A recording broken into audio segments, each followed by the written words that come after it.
رمضان المبارک کے 5 اہم اور ضروری کام جن کو ادا کرنے کی اس مہینے میں تاکید کی گئی ہے۔ نمبر 1، روزہ۔ رمضان المبارک کے خصوصی اعمال میں سب سے اہم عمل روزہ ہے، کیونکہ اللہ تعالیٰ نے اس کے روزے ہر مکلف مسلمان پر فرض کیے ہیں۔ فرمان الہی ہے، یا ایھا الذین آمنوا کتب علیکم الصیام کما کتب علی الذین من قبلکم لعلکم تتقون۔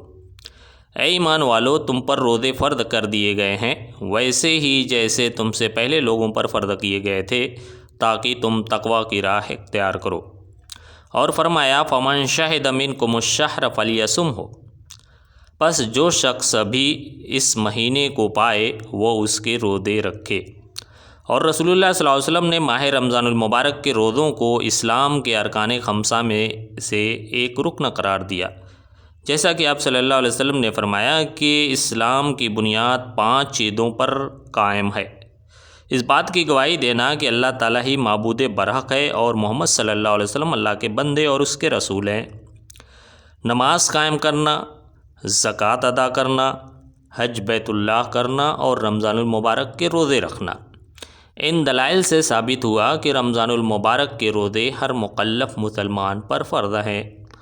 ہاں، مریض اور مسافر کو اللہ تعالیٰ نے رخصت دی ہے کہ وہ رمضان کے جن دنوں میں بسبب مرض یا سفر روزے نہ رکھ سکیں، ان کے روزے بعد میں قضا کر لیں، جیسا کہ اللہ تعالیٰ کا فرمان ہے، فَمَنْ كَانَ مِنْكُمْ مَرِيضًا أَوْ عَلَىٰ سَفَرٍ فَعِدَّةٌ مِّنْ أَيَّامٍ أُخَرَ، پس تم میں سے جو شخص بیمار ہو یا سفر میں ہو تو وہ اور دنوں میں گنتی کو پورا کر لے۔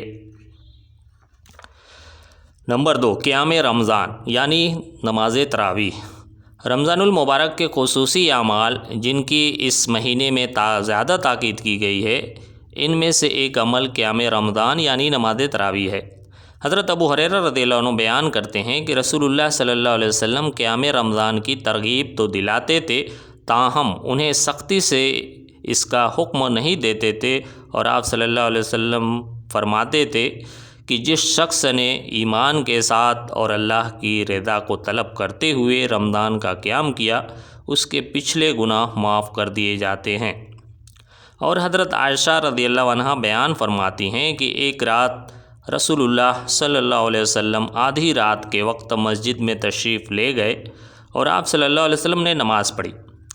چنانچہ لوگوں نے بھی آپ صلی اللہ علیہ وسلم کی اقتداء میں نماز پڑھی، اور جب صبح ہوئی تو لوگوں نے ایک دوسرے کو اس نماز کے بارے میں بتایا۔ پھر جب اگلی رات آئی تو پچھلی رات کی نسبت زیادہ لوگ جمع ہو گئے اور انہوں نے رسول اللہ صلی اللہ علیہ وسلم کے پیچھے نماز پڑھی۔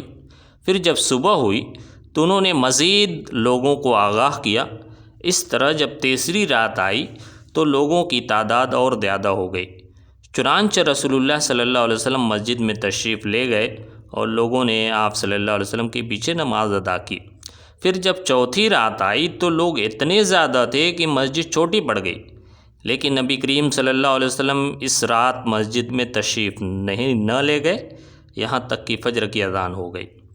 پھر آپ صلی اللہ علیہ وسلم نے فجر کی نماز پڑھائی اور لوگوں کی طرف متوجہ ہو کر آپ صلی اللہ علیہ وسلم نے خطبہ مسنونہ پڑھا اور ارشاد فرمایا کہ لوگو، آج رات مسجد میں تمہاری موجودگی مجھ سے مخفی نہیں تھی، لیکن میں مسجد میں اس لیے نہ آیا کہ مجھے اندیشہ ہوا کہ کہیں یہ نماز تم پر فرض ہی نہ ہو جائے اور پھر تم اس سے عاجز آ جاؤ۔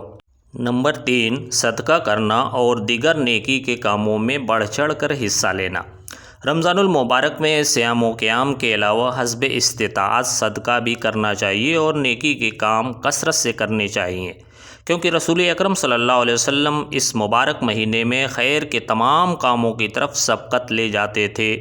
حضرت عبداللہ ابن عباس کا بیان ہے کہ اللہ کے نبی صلی اللہ علیہ وسلم لوگوں میں سب سے زیادہ خیر کے کام کرتے تھے، اور آپ صلی اللہ علیہ وسلم سب سے زیادہ خیر کے کام رمضان المبارک میں کرتے، جبکہ حضرت جبریل علیہ السلام آپ سے ملتے اور حضرت جبریل آپ سے رمضان المبارک کی ہر رات کو ملتے، اور دوران ملاقات نبی کریم صلی اللہ علیہ وسلم انہیں قرآن مجید سناتے۔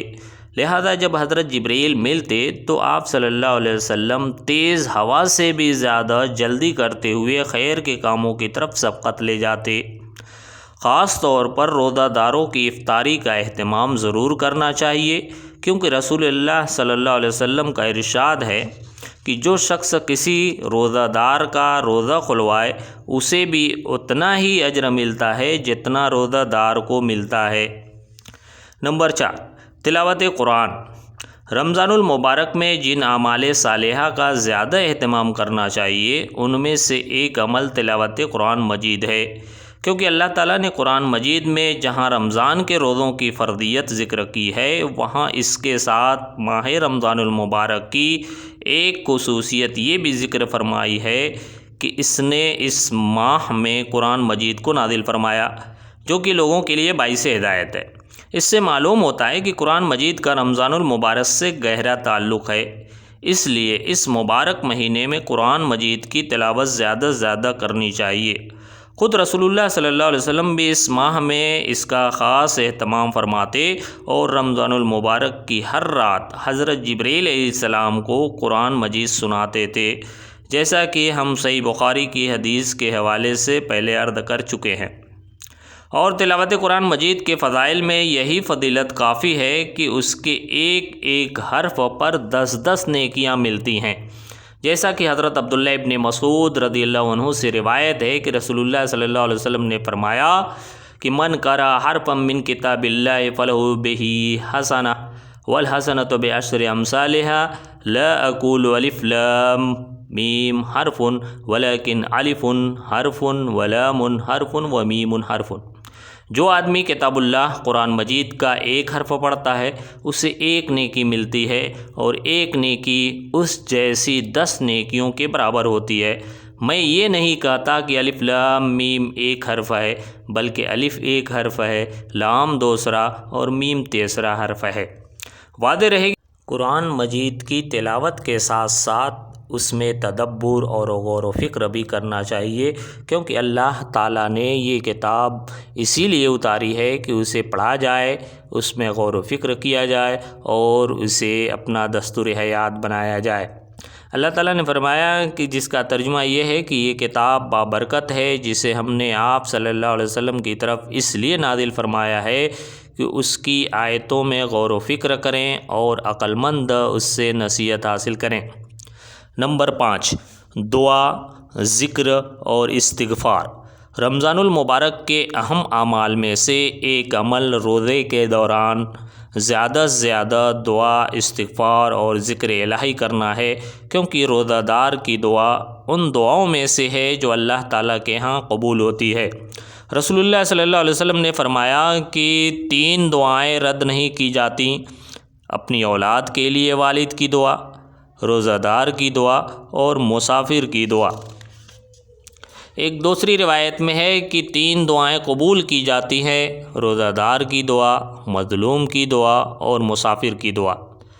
خاص طور پر افطاری کے وقت ضرور دعا کرنی چاہیے، کیونکہ وہ وقت قبولیت کے اوقات میں سے ہے، جیسا کہ رسول اللہ صلی اللہ علیہ وسلم نے فرمایا کہ بے شک روزہ دار کی افطاری کے وقت ایک دعا ایسی ہوتی ہے جسے رد نہیں کیا جاتا۔ اللہ رب العزت سے دعا ہے کہ وہ ہم سب کو اس ماہ مبارک کے برکات سے فائدہ اٹھانے کی توفیق دے، آمین۔ والسلام علیکم ورحمۃ اللہ۔